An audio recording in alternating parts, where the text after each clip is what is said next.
endorsement. Okay. And knowing that Sun Life has a lot of policies, no, mas naiintindihan ko, it's more, mas layman yung term nila, mas layman yung, ano nila, yung... Easy to comprehend. It's easy to comprehend, it's easy to understand, so sabi ko, why not, right? So yung... First of all, I guess, most of my policies are long-term for maturity, so wala pa ako nag-mature, and if ever mag-mature, ay pinapasok ko ulit siya. It's just really set aside for investment, set aside for insurances, for policies.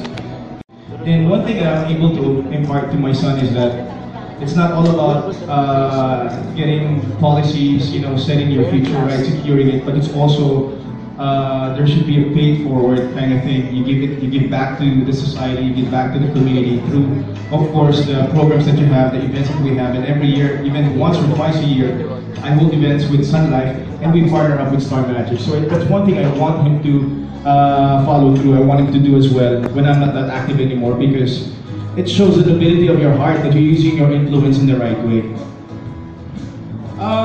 Your question was, ano yung mga nagawa ng mga youth ngayon na hindi dapat i-focus at dapat mas lalo sa mag-focus sa earnings nila kung yung future nila ay yung future nila.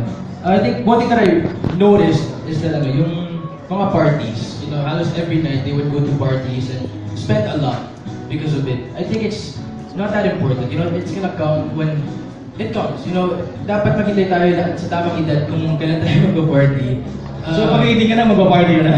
I'm gonna party for sure, pero hindi naman yung every day. For sure! With Papa. Sama lang. Yeah, I don't think we should focus on those things. Even the stuff that we buy, you know, kung mga stuff na hindi naman natin kailangan, hindi naman kailangan bilhin. What's the point of buying it? I think we should focus on the things that we need. Pero, you know, once in a while, it's always good to buy things that will make us happy, that will give us pleasure.